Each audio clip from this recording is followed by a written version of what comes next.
Title: Professor Pug and Killer Croc, 1940.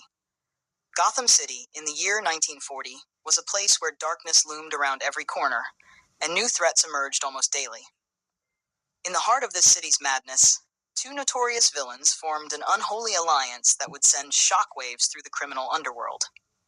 Professor Pig, a deranged and grotesque figure, had spent years conducting gruesome experiments on unwilling subjects, creating grotesque and doll-like abominations out of once ordinary people. His madness knew no bounds, and his presence struck terror into the hearts of those who had heard his name whispered in the shadows. Killer Croc, on the other hand, was a monstrous and reptilian behemoth who had roamed the sewers and hidden passages beneath Gotham for years. His razor-sharp claws, brute strength, and insatiable appetite for destruction made him a formidable foe. Croc was feared as one of Gotham's most savage and unpredictable villains. Their alliance began when Professor Pig saw the potential in Killer Croc to become his most perfect creation. He believed that by enhancing Croc's already formidable physical attributes, he could create a monstrous and unstoppable force dedicated to chaos and destruction. The two shared a common desire to unleash their madness upon the city and see it descend further into chaos. Their partnership was an unsettling fusion of grotesque experiments and brute force. Under Professor Pig's direction, Croc underwent gruesome and painful surgeries, enhancing his physical attributes and making him even more formidable. In return, Croc would become Professor Pig's enforcer, carrying out his deranged plans and ensuring that his doll-like minions followed their master's twisted orders. Together, they embarked on a crime spree unlike anything Gotham had ever seen. The combination of Pig's eerie creations and Croc's brute strength left a trail of terror and devastation in their wake. Innocent citizens cowered in fear as they became pawns in a game of chaos orchestrated by this unholy alliance. The news of their reign of terror reached the ears of Gotham's Dark Knight, Batman, who recognized the severity of the situation. He knew that this alliance needed to be stopped, and it was a challenge unlike any he had faced before. As Batman delved deeper into their malevolent plans, he uncovered a web of grotesque experiments, twisted minds, and horrific crimes. The alliance of Professor Pig and Killer Croc was a dark reflection of Gotham's own descent into madness. With cunning detective work, unwavering determination, and a battle against his own fears, Batman confronted this gruesome alliance. The showdown between the Dark Knight and the monstrous pair was a harrowing encounter that pushed Batman to his limits. But it was a battle he could not afford to lose. In the end, the nightmarish alliance was brought to its knees. Batman's unyielding resolve, intellect, and physical prowess triumphed over the gruesome creations of Professor Pig and the brute force of Killer Croc. The citizens of Gotham City could finally breathe a sigh of relief as their city's descent into darkness was momentarily halted, but they knew all too well that the shadows of Gotham held more secrets, more terrors, and more malevolence waiting to emerge.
It was not an option.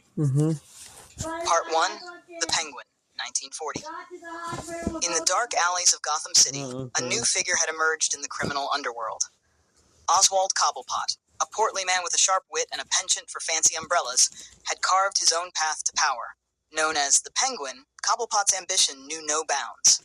He was no ordinary gangster. He had a sophisticated flair, an affinity for bird-themed gadgets, and an elaborate umbrella collection.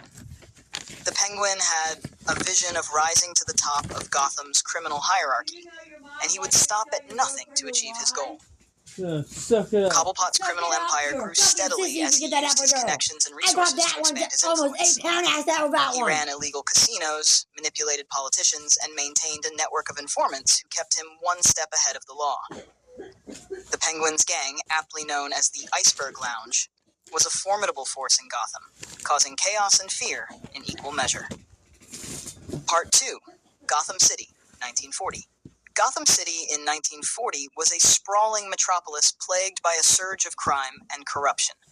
In the shadows of this chaotic urban landscape, vigilantes and heroes like Batman and Robin waged their ongoing battle against the rising tide of criminality. The villains of Gotham, led by the Penguin, orchestrated heists, black market dealings, and malicious schemes that kept the city on edge. The chaos in Gotham was not limited to its criminals. Underneath the polished exterior of the city's elite, a web of deceit and conspiracy thrived. The wealthy and powerful conspired with the underworld to protect their interests, leaving ordinary citizens feeling helpless. As Batman and Robin patrolled the city's darkened streets, they knew that Gotham's descent into darkness was a battle they couldn't afford to lose. But a formidable foe in the form of the Penguin awaited their confrontation. Part 3. Arkham Asylum, 1940. In the heart of Gotham City, Arkham Asylum stood as a grim fortress, its Gothic architecture looming ominously. This notorious institution was home to the city's most deranged criminals. Inside the imposing walls of Arkham, the criminally insane, including the Joker, Two-Face, Harley Quinn, and others, plotted, conspired, and reveled in their madness. Arkham Asylum was a symbol of the city's broken psyche, a place where the horrors of Gotham manifested themselves in the form of twisted minds. The staff, including the dedicated but overworked Dr. Harleen Quinzel, struggled to maintain some semblance of order within the asylum's walls. But with each passing day, the line between the caretakers and the cared for became increasingly blurred. Within this grim facility, alliances and rivalries among the inmates gave rise to new horrors, and their collective madness seemed to seep into the very stones of Arkham. The dark history of the asylum and its inhabitants left an indelible mark on the city, a place where darkness dwelled in every corner. Part 4. Metropolis, 1940. Metropolis, in contrast to Gotham City, was a shining beacon of hope and progress. As the bustling metropolis embraced the future, citizens looked up to the sky in awe, inspired by the symbol of hope, Superman. The Man of Steel had emerged as a symbol of unwavering virtue, a hero who embodied the highest ideals. But even in the city of tomorrow, a shadow loomed. Metropolis was not immune to its share of villains and criminal organizations. The brilliant but twisted mind of Lex Luthor led a consortium of sinister forces, including Metallo, a cybernetic villain equipped with kryptonite weaponry. The battle between Superman and these emerging threats had just begun, and the fate of Metropolis hung in the balance. As the battle raged on, it became evident that even in a city defined by hope, darkness could still find a way to thrive. End of story.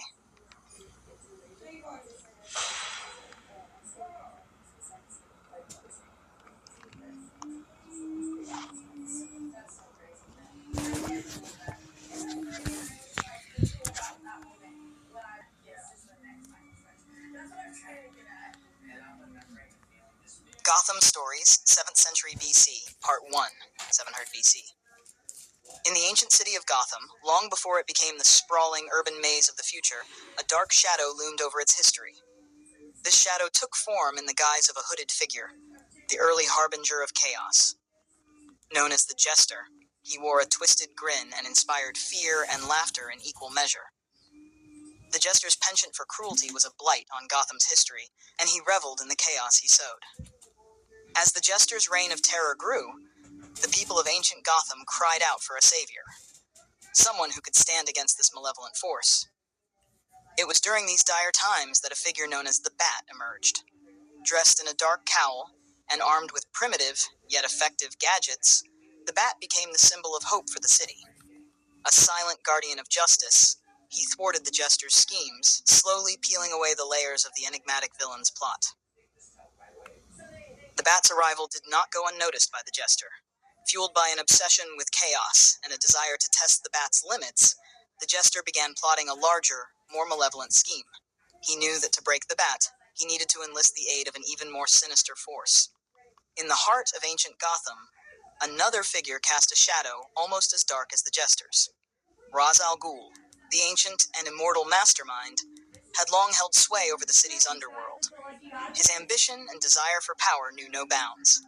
Sensing an opportunity to rid Gotham of the Bat and bend the city to his will, Ra's al Ghul struck a sinister alliance with the Jester.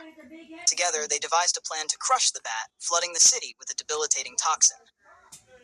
But as fate would have it, Gotham had its own protectors. Bet Kane, a young woman with exceptional athletic abilities and a strong sense of justice, donned a makeshift costume and took to the streets as Batgirl. Her bravery and determination were unmatched, and she became a vital ally in Gotham's fight for survival.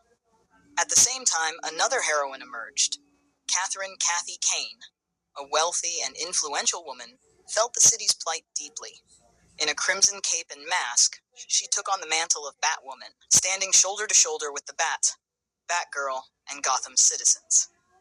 As the final act of their sinister plan neared, the Jester, Ra's al Ghul, and their monstrous enforcer, Bane, sought to unleash the toxic chaos.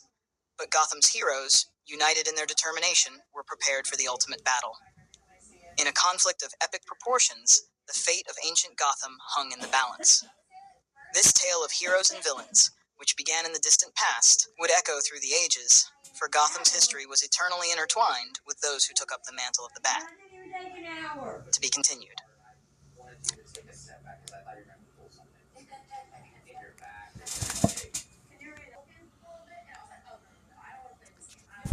The Mad Hatter, 1940.